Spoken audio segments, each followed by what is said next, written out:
Good morning. Morning మ్యాగజైన్కి స్వాగతం. ప్రముఖ దినపత్రికలు వస్తున్న వార్తలు వెనక జరుగుతున్న పరిణామాలు చూద్దాం. ఈనాడు చూస్తే మీ వీసా రద్దు చేస్తున్నాం, అమెరికా నుండి వెళ్ళిపోండి, విద్యార్థులపై తీవ్ర చర్యలు పొడిగడుతున్న ట్రంప్ సర్కార్, ట్రాఫిక్ నిబంధనలు పాటించకపోవడం సహా వేర్వేరు కారణాలు ప్రశ్నార్థకంగా తెలుగు విద్యార్థుల భవిష్యత్తుపై ఎంతో ఆశతో అమెరికా చదువుకోవడానికి వెళ్ళిన భారతీయ విద్యార్థుల ఆశలను ట్రంప్ సర్కార్ చిదిమేస్తోంది. ఏడాది 2 ఏళ్ల కిందట చిన్న తప్పుల్ని ఎత్తి చూపిస్తూ వీసాలు రద్దు చేస్తుంది. తక్షణం దేశం విడిచి వెళ్లాలంటుంది. స్వచ్ఛందంగా వెళ్ళకపోతే బలవంతంగా పంపించాల్సి వస్తుందని హెచ్చరిస్తోంది. North Eastern, Hampshire, Wisconsin, Madison తదితర విశ్వవిద్యాలయాల్లో చదువుతున్న పలువురు విద్యార్థులకు ఇలాంటి నోటీసులు అందాయి. ఇందులో తెలుగు విద్యార్థులు ఉన్నారు. ఒక్క నార్త్ ఈస్టర్న్ విశ్వవిద్యాలయం 40 మందికి వీసా రద్దు నోటీసులు అందగా ఇందులో 18 మంది ప్రస్తుతం అక్కడ చదువుతున్న వారే. మరో 22 మంది చదువు పూర్తి చేశారు. వీసా రద్దవడంతో విద్యాభ్యాసానికి సంబంధించి సెనీస్ student and exchange visitor program రికార్డులు కూడా అందుబాటులో ఉండవని విద్యార్థులకు విశ్వవిద్యాలయాల నుంచి మెయిల్స్ వస్తున్నాయి. దీంతో తెలుగు రాష్ట్రాల విద్యార్థుల్లో తీవ్ర ఆందోళన నెలకొంది. ఏం చేయాలి, ఎవరిని సంప్రదించాలో తెలియక తలడిల్లుతున్నారు. హమాస్ అనుకూల ఆందోళనలో పాల్గొన్నారంటే అమెరికా ప్రభుత్వం గత నెలలోనూ కొందరిని పంపించేసింది. అధిక వేగంతో వాహనాలు నడిపిన పలువురు విద్యార్థులకు వీసా రద్దు చేస్తూ ఇటీవల నోటీసులు అందాయి. సాధారణంగా ఈ తరహా నేరాలపై న్యాయస్థానంలో విచారణ జరుగుతుంది. అధిక శాతం కేసులు కొట్టేస్తారు. అయితే కోర్టులో కేసులు నడుస్తున్న వారికి కూడా వీసా రద్దు చేస్తూ నోటీసులు ఇచ్చారు. వీసా రద్దు అయితే వీరు అక్రమంగా అమెరికాలో ఉంటున్నారనే లెక్కలోకి వస్తుంది. గతంలో ఇలాంటి చిన్న నేరాల్లో ప్రమేయం ఉంటే ఇంత తీవ్ర చర్యలు ఉండేవి కావు. చదువుకోవడానికి, ఓపీటీపై పనిచేయడానికి, H1Bపై ఉద్యోగం చేయడానికి, అంటే గడువు వరకు అమెరికాలో ఉండటానికి ఎలాంటి ఇబ్బంది ఉండేది కాదు. ఇప్పుడు అమెరికాలో ఉండేందుకు వీలు లేకుండా ఏకంగా స్టేటస్ రద్దు చేసి బయటికి వెళ్ళిపోవాలంటూ మెయిల్స్ పంపిస్తున్నారు. విద్యార్థుల సామాజిక మాధ్యమ ఖాతాలపైన అమెరికా ప్రభుత్వం కన్నేసింది. ప్రభుత్వ విధానాలకు, అమెరికా సంస్కృతి సంప్రదాయాలకు వ్యతిరేకంగా ఎలాంటి పోస్టులు చేసినా చర్యలు తీసుకోవాలంటూ వర్తమానం పంపింది. స్నేహితులు ఇతరులు పెట్టిన పోస్టులను పరధ్యానంగా లైక్ చేసిన, ఫార్వర్డ్ చేసిన ఈ ప్రభావం తప్పదు. F1, M1, J1 కేటగిరీ వారికి ఇప్పటికే వీసా అందజేసిన, కొత్తగా ఇవ్వాలన్న నిశ్చితంగా పరిశీలిస్తున్నారు. వీసా రద్దు చేసి అమెరికా వదిలిపెట్టి వెళ్లాలంటూ వస్తున్న నోటీసులపై విద్యార్థులు ఇమ్మిగ్రేషన్ అటార్నీని సంప్రదించాలి. అక్కడి చట్టాలకు అనుగుణంగా వాళ్ళు సలహాలు అందిస్తారు. తెలుగు సంఘాల సంప్రదించి సాయం పొందే వీలుందన్నటువంటి వార్తని హైలైట్ చేశారు. ఇకపోతే పవన్ కళ్యాణ్ చిన్న కుమారుడికి గాయాలు, సింగపూర్లోని సమ్మర్ క్యాంపుల అగ్ని ప్రమాదం, ఓ బాలిక మృతి, 20 మందికి చికిత్స, మార్క్ శంకర్ చేతులు కాళ్ళకు కాలిన గాయాలు. సింగపూర్ బయలుదేరిన పవన్ కళ్యాణ్ త్వరగా కోలుకోవాలని ప్రధాని గవర్నర్ సీఎం ఆకాంక్ష. సింగపూర్లోని ఓ భవనంలో జరిగిన అగ్ని ప్రమాదంలో రాష్ట్ర ఉప ముఖ్యమంత్రి పవన్ కళ్యాణ్ కుమారుడు 7 ఏళ్ల మార్క్ శంకర్ గాయపడ్డారు. అతని కాళ్ళు, చేతులకు కాలిన గాయాలు కాగా ఊపిరితిత్తులకు దట్టమైన పొగ చేరినట్టు వైద్యులు తెలిపారు. ప్రస్తుతం బాలుడు ఆసుపత్రిలో కోలుకుంటున్నాడని, అపాయమేమీ లేదని పేర్కొన్నారు. 3 అంతస్తుల భవంతులో జరిగిన అగ్ని ప్రమాదంలో 15 మంది పిల్లలు సహా 20 మంది గాయపడ్డారు. వాళ్లలో 10 ఏళ్ల బాలిక మరణించినట్టు అధికారులు ప్రకటించారు. పవన్ కళ్యాణ్ మంగళవారం ఉదయం అల్లూరు సీతారామరాజు జిల్లా పర్యటనలో ఉన్నారు. అదే సమయంలో ప్రమాద సమాచారం తెలిసింది. అయినా ఆయన అధికారిక కార్యక్రమాలు పూర్తి చేసుకుని సాయంత్రానికి హైదరాబాద్ వెళ్లారన్నట్టు వార్తని హైలైట్ చేశారు. ఇకపోతే వైకాపా నేత 100 కోట్ల మేత అంటూ అధికారం ఎండగా చెలరేగిన నెల్లూరు జిల్లా నాయకుడు గ్రావెల్, మట్టి, క్వాడ్జ్ గనుల దోపిడీ. జగన్ హయాంలో అధికారాన్ని అడ్డం పెట్టుకుని పెట్టరేగిపోయి నెల్లూరు జిల్లా వైకాపా నేత అక్రమాలు ఒక్కొక్కటిగా వెలుగు చూస్తున్నాయి. అప్పట్లో రాష్ట్ర స్థాయి పదవిలో కొనసాగిన ఈ నేత అక్రమాలకు తెగబడి 100 కోట్లు కొల్లగట్టారన్న ఆరోపణలు ఉన్నాయి. తన అనుచరులను ముందు పెట్టి గ్రావెల్, మట్టి, క్వాడ్జ్, ఇతర ఖనిజాలు పెద్ద ఎత్తున దోచుకున్నారు. నియోజకవర్గంలోని చెరువులన్నీ గొల్ల చేశారు, కొండలు పిండి చేశారు. కొంతమంది రెవెన్యూ అధికారుల సాయంతో ప్రభుత్వ, ప్రైవేట్ భూముల్ని కబ్జా చేశారన్న అభియోగాలు ఉన్నాయి. అప్పట్లో జిల్లాలో అధికార పార్టీలు అన్నీ తానే చక్రం తిప్పి నేత కావడంతో ఎన్ని ఫిర్యాదులు అందినా బాధితులు ఘోషించిన చర్యలు కరువయ్యాయి. కూటమి ప్రభుత్వం ఏర్పడ్డాక ఆ వైకాపా నేత బాధితులు ఒక్కొక్కరుగా వచ్చి ఆయన అక్రమాలు, అరాచకాలు గుట్టు బయట పెడుతున్నారు. వీటిలో కొన్నిటిపై ఇప్పటికే పోలీసులు కేసు నమోదు చేసి దర్యాప్తు చేపట్టారు. ఒక్కో దానిలో తీగలాగుతున్న కొద్ది ఆ నాయకుడు అవినీతి రాజకీయాలు వెలుగు చూస్తున్నాయి. కేసులకు భయపడే ప్రసక్తి లేదంటే ఇటీవల వరకు బీరాలు పలికిన ఆ నాయకుడు తన అక్రమాల చట్టా బయటపడడం, పోలీసు బృందాలు గాలిస్తుండటంతో పరారీలోకి వెళ్ళిపోయారు అన్నటువంటి వార్తని హైలైట్ చేశారు. ఇక్కడ కాకాని గోవర్ధన్ రెడ్డి గురించి అనుకుంటా అతను హైకోర్టులో పిటిషన్ వేశాడు. ఆ పిటిషన్ వచ్చేదాకా అందుబాటులో ఉండడు, ఈలోపు పారిపోయినట్టు అన్నటువంటిది రాసుకొస్తారు. ఇంకొకటి క్వాడ్జు, గ్రావెలు, మట్టి. ఇప్పుడు ఏం జరుగుతుంది అదే నెల్లూరు జిల్లాలో? ఎవరు తవ్వుకుపోతున్నారు? ఏం జరుగుతుంది గొడవ? అక్కడ కళ్ళకు కనబడట్లేదా? ఎవడు అధికారంలో ఉంటే వాళ్ళు తింటం అనేది జరుగుతుంది. పత్రికలు మాత్రం ఏదో ఒక పార్టీ కొమ్ముగాస్తూ తమ వాళ్ళు తింటున్నప్పుడు అద్భుతమని, ఎదుటి వాళ్ళు తింటున్నప్పుడు తప్పని రాసుకుంటూ కాలక్షేపం చేస్తున్నారు తప్పించి ఆ సొమ్ము ప్రభుత్వానికి ఎందుకు అందట్లేదు అంటూ నిలదీయడం అనేటువంటి చచ్చిపోయినటువంటి పరిస్థితి. లేకపోతే పోలీసుల్ని బట్టలు తీసి నిలబెడతాం. పోలీసులను ఉద్దేశించి వైకాపా అధినేత జగన్ మరోసారి వివాదాస్పద వ్యాఖ్యలు చేశారు. కొందరు పోలీసులు టోపీ మీద ఉన్న సింహాలకు శాల్యూట్ చేయకుండా చంద్రబాబు వాచ్మెన్లుగా పనిచేస్తున్నారని విమర్శించారు. చంద్రబాబు కోసం పనిచేస్తున్న ప్రతి పోలీసుకు చెప్తున్న ఎల్లకాలం ఆయన పాలన సాగుతూ చంద్రబాబు పాలన లేని రోజు త్వరలో వస్తుంది. ప్రతి పోలీస్ అధికారికి చెప్తున్నాం, మీ బట్టలు ఉడదీస్తాం, యూనిఫామ్ తీసి షర్ట్ లేకుండా నిలబెడతాం, మీకు ఉద్యోగాలు లేకుండా చేస్తామని హెచ్చరిస్తున్నా. ప్రతి పోలీస్ అధికారి మార్పు తెచ్చుకొని మీరు చేసిన ప్రతి పనికి వడ్డీ సహా లెక్కేసి దోషులుగా నిలబెట్టి మరి కక్కిస్తామంటూ పోలీసులను హెచ్చరించారన్నటువంటి వార్తని హైలైట్ చేశారు. ఇక్కడ వివాదాస్పద వ్యాఖ్యానం రాశారు కదా. ఇదివరకు మరి పవన్ కళ్యాణ్ మాట్లాడింది ఏంటి, చంద్రబాబు మాట్లాడింది ఏంటి అప్పుడు పోలీసులకు సంబంధించి. ఇంకోటి ఇప్పుడు పోలీసుల్ని ఈ ప్రభుత్వం వచ్చాక చేసింది ఏంటి, వైసీపీ హయాంలో ఉన్నటువంటి పోలీసు అధికారుల్ని అదే కదా చేసింది, యూనిఫాములు తీసి. Same dialogue. అది జగన్ చేస్తే కాంట్రవర్సీ, చంద్రబాబు చేస్తే ఒక అద్భుతమైనటువంటి హెచ్చరిక, కార్యకర్తలకు ఊపునిచ్చేటటువంటి మాట. మనకి ఇష్టం వచ్చినటువంటి విధంగా వార్తలు రాసుకుంటూ వార్తల్ని చంపేసినటువంటి దానికి ఇదొక స్ఫూర్తి.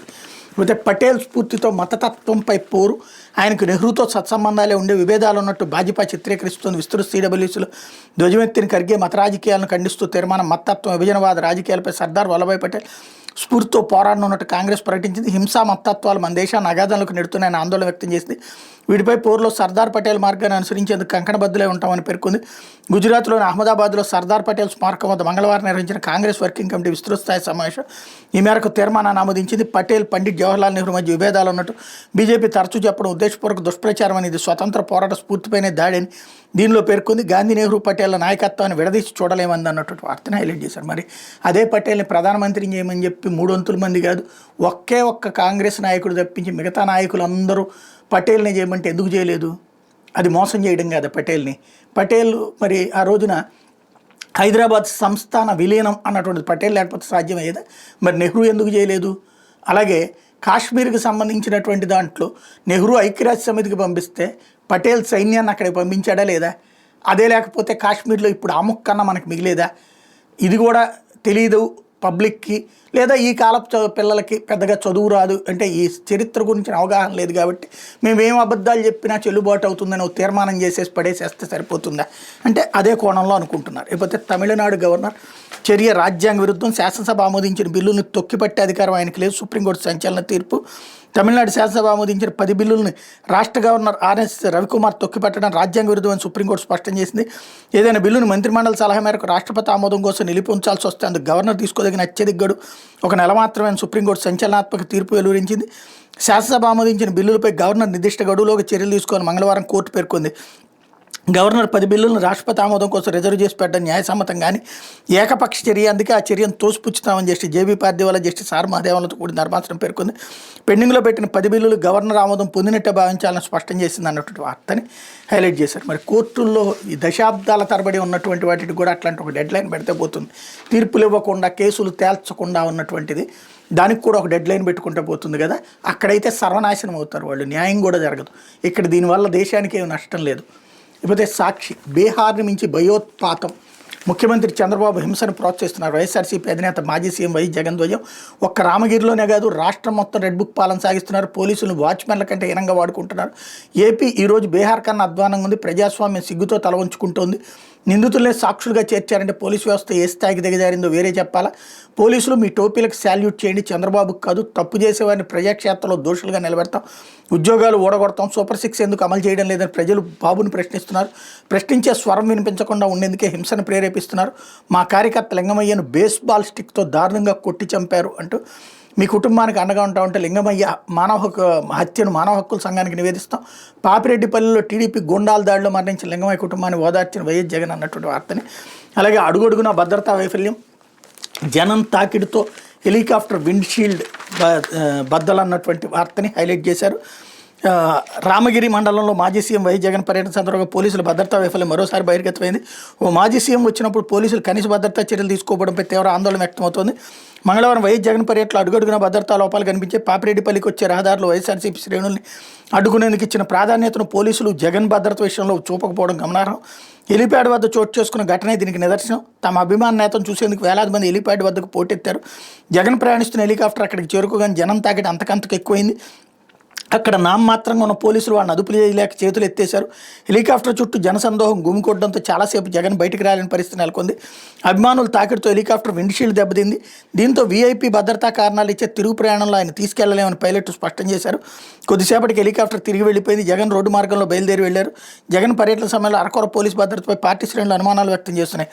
ప్రభుత్వ పెద్దలు ఉద్దేశపూర్వకంగానే ఇలా వ్యవహరిస్తున్నారని పేర్కొంటున్నారు అన్నటువంటి వార్తని హైలైట్ చేశారు. లేకపోతే యువనేత సమర్పించు 104 స్కామ్ అంటూ పరీక్షల నిర్వహణకు ఒక్క వాహనానికి నెలకు 1.55 లక్షల మేర చెల్లించాల ప్రణాళిక.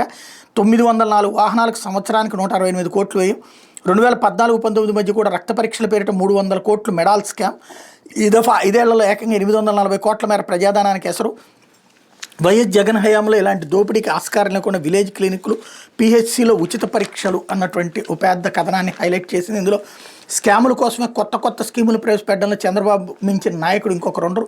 నీరు చెట్టు, ఇసుక, మద్యం, ప్రజారోగ్య శాఖ ఇలా ఆయన కుంభకోణాల ట్రాక్ రికార్డులో పెద్ద చట్టానే ఉంటుంది. ఈ పరంపరలో 2014-19 మధ్య రక్త పరీక్షల పేరిట మెడాల కుంభకోణానికి పాల్పడినట్టు ఇప్పుడు వైద్య శాఖలో మరో స్కామ్కి సమాయత్తం అవుతున్నారు. 108 అంబులెన్సులు, 104 mobile medical units, emergency response centre నిర్వహణ ప్రభుత్వంలో అత్యంత కీలకమైన యువనేత తన అస్మదీయ సంస్థ కట్టబెట్టేలా చక్రం తిప్పారు. అత్యవసర సేవల అనుభవం లేనప్పటికీ 5 ఏళ్ల కాలానికి ఏకంగా 3,000 కోట్ల విలువైన కాంట్రాక్టును తమ వారి సంస్థకు దక్కేలా అడ్డగోలుగా నిబంధనలు రూపొందించారు. సేవలను మరింత బలోపేతం చేస్తున్నామంటూ 104 ఎంఎంయూల్లో రోగ నిర్ధారణ పరీక్షల పేరిట పెద్ద దోపిడీకి స్కెచ్ వేశారని విశ్వసనీయ సమాచారం. పబ్లిక్ ప్రైవేట్ పార్ట్నర్షిప్ విధానంలో రక్త పరీక్షల నిర్వహణకు మెడాల్ ద్వారా చేపట్టి 2014-19 మధ్య 300 కోట్ల ప్రజాధనాన్ని లూటీ చేశారన్న ఆరోపణలను ఇప్పుడు ఇలానే గ్రామీణ ప్రజలకు 104 ఎంఎంయూల్లో రోగ నిర్ధారణ పరీక్షల పేరిట 840 కోట్ల మేర ప్రజాధనానికి యువనేత ఎసరుపెట్టారని సమాచారం. గ్రామీణ ప్రజల ఆరోగ్య సంరక్షణకే లక్ష్యంగా గత ప్రభుత్వంలో ఫ్యామిలీ డాక్టర్ విధానాన్ని ప్రవేశపెట్టారు. 104 ఎంఎంయూలకు కొత్తగా 904 వాహనాలు సమకూర్చారు. ఫ్యామిలీ డాక్టర్ కింద పిహెచ్సిలోని వైద్యులు 104 వాహనాల్లో తమ పరిధిలోని గ్రామాలను నెలలో 2 సార్లు పర్యటిస్తున్నారు. ఈ వాహనాల్లో పలు రోగ నిర్ధారణ పరికరాలు సమకూర్చి గ్రామాల్లోని ప్రజలకు ల్యాబ్ పరీక్షలు నిర్వహిస్తామని ప్రభుత్వం చెబుతోంది. ఒక్కో ఎంఎంయూలో రోజుకు 30 మందికి వైద్య పరీక్షలు చేసేలా నెలకు 1.6 లక్షలు ఖర్చు అవుతుందన్న అంచనాతో 104, 108 నిర్వహణ టెండర్లోని వైద్య పరీక్షల అంశాన్ని చేర్చారు. యువనేతకు అస్మదీయ సంస్థ వైద్య పరీక్షల కోసం 1.55 లక్షల వరకు టెండర్లలో కోట్ చేసినట్టు వెల్లడవుతోంది. కాంట్రాక్టరే వాహనాల్లో ల్యాబ్ పరికరాలు సమకూర్చుకుని పరీక్షలు చేయాలనేది నిబంధన. ఈ నేపథ్యంలో నెలకు 904 ఎంఎంయూలకు 14 కోట్ల పైన ప్రభుత్వం చెల్లించాల్సి ఉంటుంది. అయితే అంటే ఏడాదికి 168 కోట్లు చొప్పున 5 ఏళ్ల కాంట్రాక్ట్ కాలానికి వైద్య పరీక్షల సేవల కోసమే ప్రభుత్వం 840 కోట్ల మేర ఖర్చు చేయాల్సి ఉంటుంది. ఈ మొత్తం వ్యవహారంలో పెద్ద దోపిడీకి తెరదీసినట్టు తెలుస్తుంది అన్నట్టు వార్తని హైలైట్ చేశారు. వాస్తవంగా ఇక్కడ వాళ్ళు దోచుకుంటారో లేదో ముందే మనం ఎందుకు ఊహించాలి? మంచి ఆలోచనే కదా. ఇదివరకు 104లో డాక్టర్లు అక్కడికి వెళ్ళి టెస్ట్ చేసేవాళ్ళు, ఇప్పుడు విత్ ఎక్విప్మెంట్ చేసేటటువంటి ఒక చక్కటి కాన్సెప్ట్. మంచిదే కదా. దానివల్ల 800 కోట్లు అవనివ్వండి, 1000 కోట్లు అవనివ్వండి, పేదవాడి ఇంటికి సేవ అందుతున్నప్పుడు దాని గురించి తప్పుడుగా రాసుకోవాల్సిన పనే ఉంది. అయితే వాలంటీర్లు లేకపోవడం వల్ల ఇంటింటి దగ్గరికి ఇప్పుడు ఈ కాంట్రాక్టర్లు వెళ్ళగలుగుతారు, లేకపోతే ఇది రాజకీయంగా వాడతారా అన్నటువంటిది రాబోయేటటువంటి రోజుల్లో తేలుతుంది. లేకపోతే మార్గదర్శుల్ని గుర్తించండి అంటూ కలెక్టర్లు, మంత్రులు, ఎమ్మెల్యేలకు సీఎం చంద్రబాబు ఆదేశం. మార్గదర్శులను గుర్తించి బంగారు కుటుంబాలను దత్తత తీసుకుని చూడాలి. జిల్లా కలెక్టర్లు, మంత్రులు, ఎమ్మెల్యేలను సీఎం చంద్రబాబు ఆదేశించారు. P4 కార్యక్రమాన్ని విస్తృతపరచడంలో భాగంగా ముఖ్యమంత్రి అధ్యక్షతన డిప్యూటీ సీఎం ఉపాధ్యక్షుడికి రాష్ట్ర స్థాయి సొసైటీని ఏర్పాటు చేసినట్టు ఆయన తెలిపారన్నట్టు వార్తని హైలైట్ చేశారు. సింగపూర్లో మా అబ్బాయి గాయపడ్డ డిప్యూటీ సీఎం పవన్ కళ్యాణ్ వెల్లడి. అగ్ని ప్రమాదంలో కాళ్ళు చేతులు గాయాలు, ఊపిరితిత్తుల్లోకి పొగ చేరడంతో బ్రాంకోస్కోపీ. ఓ చిన్నారి మృతి చెందడం, 30 మంది పిల్లలు గాయపడడం కలిసివేసింది. అండగా నిలిచిన ప్రతి ఒక్కరికి ధన్యవాదాలు అన్నట్టు వార్తని హైలైట్ చేశారు. అయితే కూటమిలో కమిషన్ల కాట్లాట. పులివెందుల్లో మంత్రి సమక్షంలో బీటెక్ రవి, ఎమ్మెల్సీ రామ్గోపాల్ రెడ్డి వర్గీయులు గొడవ. కర్నూలులో మంత్రి నిమ్మలను నిలదీసిన ఆదోని. టీడీపీ శ్రేణులు బీజేపీ ఎమ్మెల్యే వాటాలు ఇవ్వడం లేదని మండిపాటు. పొంగనూరులో మంత్రి రాంప్రసాద్ రెడ్డిని పట్టించుకొని చిత్తూరు ఎమ్మెల్యేలు, తిరువూరులో ఎమ్మెల్యే మాకొద్దంటూ కేడర్ తిరుగుబాటు అన్నటువంటి వార్తని హైలైట్ చేశారు. అయితే ఉపాధ్యాయులకు త్వరలో స్థానచలనం అంటూ వచ్చే నెలలో బదిలీల ప్రక్రియ. జిల్లాలో సీనియారిటీ జాబితాలు విడుదల. అభ్యంతరాల స్వీకరణ అనంతరం తుది జాబితా వెల్లడి. 22 పాత స్థానాలకు డిప్యుటేషన్ టీచర్లు, సర్దుబాటు టీచర్లు. ప్రభుత్వ పాఠశాలలో పనిచేస్తున్న ఉపాధ్యాయుల బదిలీలకు రంగం సిద్ధమైంది. మే నెల మొదటి వారంలో ఈ ప్రక్రియ చేపట్టేందుకు విద్యాశాఖ సిద్ధమవుతుంది. ఆంధ్రప్రదేశ్ రాష్ట్ర ఉపాధ్యాయుల బదిలీల రెగ్యులేషన్ చట్టం 2025 నేపథ్యంలో తొలుత జీవో 117ని రద్దు చేసి అనంతరం బదిలీల ప్రక్రియలు చేపట్టనున్నారు. ఇప్పటికే జిల్లాల వారీగా సీనియారిటీ జాబితాలను విద్యాశాఖ 3 సార్లు ప్రకటించి సవరించే అవకాశం కల్పించింది. తాజాగా 3వ ఇచ్చిన అవకాశాలు టీచర్లు మరోసారి తప్పుని సరి చూసుకునే అవకాశం నెల 10 వరకు ఇచ్చింది. దీనిపై అభ్యంతరాలు స్వీకరించిన అనంతరం ఈ నెల 20న తుది సీనియారిటీ జాబితాను వెల్లడించనుంది. దీని ప్రకారం మే నెల మొదటి వారంలో షెడ్యూల్ ప్రకటించి ఆన్లైన్ విధానంలో బదిలీలు చేపట్టబోతున్నారు అన్నట్టు వార్తని హైలైట్ చేశారు. ఇకపోతే ఆ 23 మంది విద్యార్థుల బాధ్యత పవన్ కళ్యాణ్. వైఎస్ఆర్సీపీ విద్యార్థి విభాగం వర్కింగ్ ప్రెసిడెంట్ రవిచంద్ర. ఈ ఘటనపై విద్యామంత్రి నారా లోకేష్ స్పందించాలి. పరీక్ష మిస్ అయిన విద్యార్థులకు న్యాయం చేయాలి. పవన్ కాన్వాయ్ కారణం కాదని పోలీసులు చెప్పడం విడ్డూరం. విద్యార్థుల తల్లిదండ్రులు ఏడుపులు కనిపించడం లేదా అన్నటువంటి వార్తని హైలైట్ చేశారు. లేకపోతే ఎర్రపతినేని చెర నుంచి విముక్తి. చెట్టినాడు భవ్య సిమెంట్ సంస్థలో ఉత్పత్తి పునఃప్రారంభం.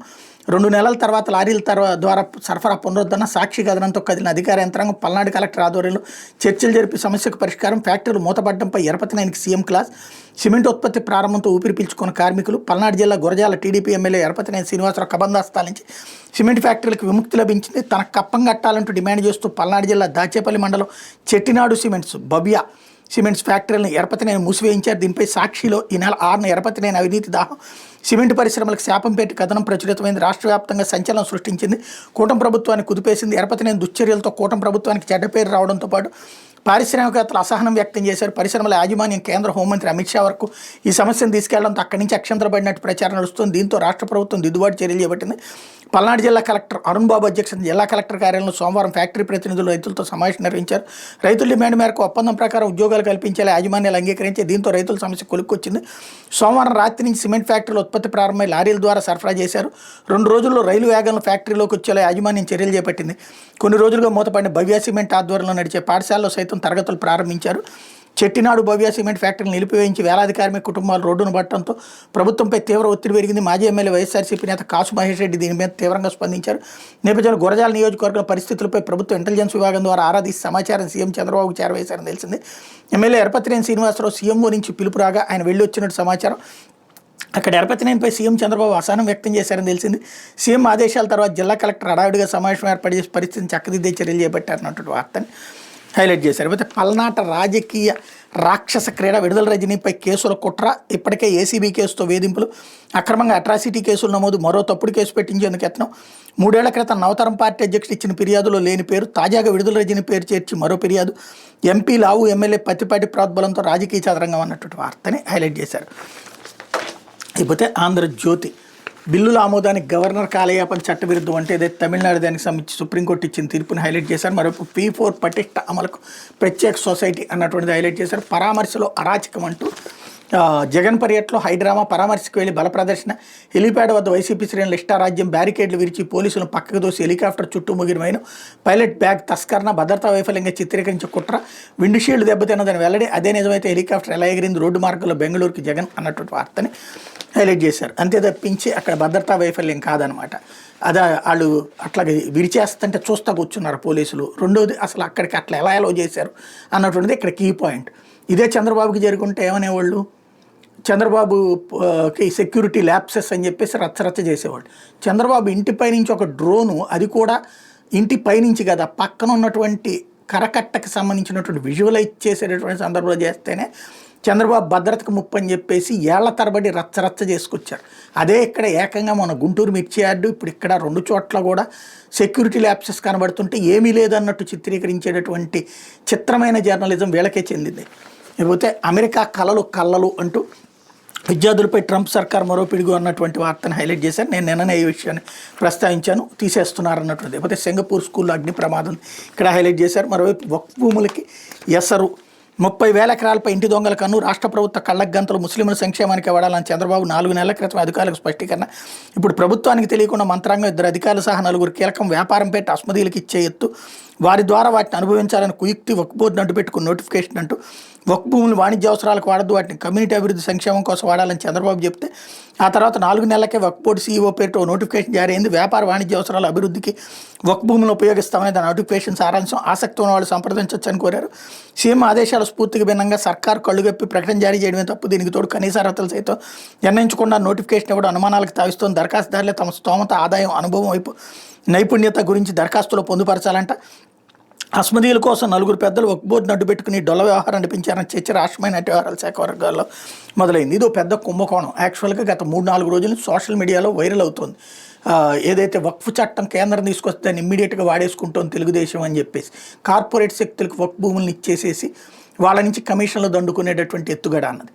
ఇప్పటికి దాన్ని చంద్రబాబుకి ఏం సంబంధం లేదు, తెలుగుదేశం ప్రభుత్వానికి ఏం సంబంధం లేదు, ఎవరో అధికారులు తప్పని చూపించేటటువంటి ప్రయత్నం. ఇది డైవర్షన్ ఎంత టాక్టికల్గా చేస్తారనడానికి సాక్ష్యం. లేకపోతే కాంగ్రెస్ దిద్దుబాట క్షేత్రస్థాయి నుంచి పార్టీ ప్రక్షాళనపై దృష్టి ఎదురుదెబ్బల నేపథ్యంలో భారీగా సంస్థాగత మార్పులు ఏడాది పునర్నిర్మాణంపై ఫోకస్ సిడబ్ల్యూసీ మతవాదం హింసతో దేశం విద్వేష అగాధంలో కూరుకుపోతోందని పేర్కొంటూ తీర్మానం సర్దార్ పటేల్ అసలైన వారసత్వం కాంగ్రెస్ పార్టీతో కరిగే అహ్మదాబాద్లోని వల్లభాయ్ మెమోరియల్లో భేటీ నేడు 1700 మంది ప్రతినిధులతో ప్రధాన సదస్సు అన్నటువంటిది హైలైట్ చేసింది. ఇక్కడ కాంగ్రెస్ గురించి వీళ్ళు కాస్త పాజిటివ్గా ఉంటారు, ఎందుకంటే కమ్యూనిస్ట్ ఐడియాలజికల్ ఛానల్ ఇది పత్రికా యజమాని కదా, వాళ్ళకి కాంగ్రెస్ అంటే బాగానే ఉంటుంది. అట్ ద సేమ్ టైం ఈ దిద్దుబాట్లు ఇప్పటికే 9 ఏళ్ల నుంచి 10 ఏళ్ల నుంచి 11 ఏళ్ల నుండి చేస్తూనే ఉన్నారు ప్రతిసారి కూడా. అది జరిగిందంటే జరగదు, సచ్చేది కాదు. కాకపోతే 20 ఏళ్ళుగా గుండె ఆపరేషన్లు చేస్తున్న దొంగ డాక్టర్, బ్రిటన్లోని ప్రఖ్యాత డాక్టర్ పేరుతో చలామణి, మధ్యప్రదేశ్లోని ఆసుపత్రిలో 15 మందికి శస్త్రచికిత్సలు, వాళ్ళలో 7 మృతి, మొత్తం 15,000 ఆపరేషన్లు చేసినట్టు ప్రచారం అన్నటువంటి వార్తని హైలైట్ చేశారు. ఇకపోతే అడిగినంత ఇవ్వకుంటే అంతు చూస్తామని బెదిరించారు. స్టోన్ క్రషర్ యజమాని నుంచి సొమ్ము వసూలు కుట్ర, హైకోర్టులో ఏజీ దమ్మాలపాటి, రజనీ గోపి రామకృష్ణ వ్యాజ్యాలపై ముగిసిన వాదనలు తీర్పు రిజర్వ్ అన్నటువంటి వార్తను హైలైట్ చేశారు. ఏదైతే విడుదల రజనీకి అరెస్ట్కి రంగం సిద్ధమైనటువంటి సందర్భంలో అక్కడ వాళ్ళు కోర్టుకు వెళ్ళినప్పుడు జరిగినటువంటి వాదనల్లో ఇటుపక్కన వీళ్ళ వాదన మాత్రమే రాయడం వీళ్ళకే చెల్లుతుంది. ఇది సహజంగా ఎలా కావాలంటే అలా మాత్రమే వాదనలని హైలైట్ చేసేటటువంటి అలవాటు వీళ్ళ పత్రికలకు ఉన్నది కాబట్టి అదే నడుస్తుంది. ఇది దినపత్రికలు వచ్చిన వార్తలు వెనక జరుగుతున్న పరిణామం.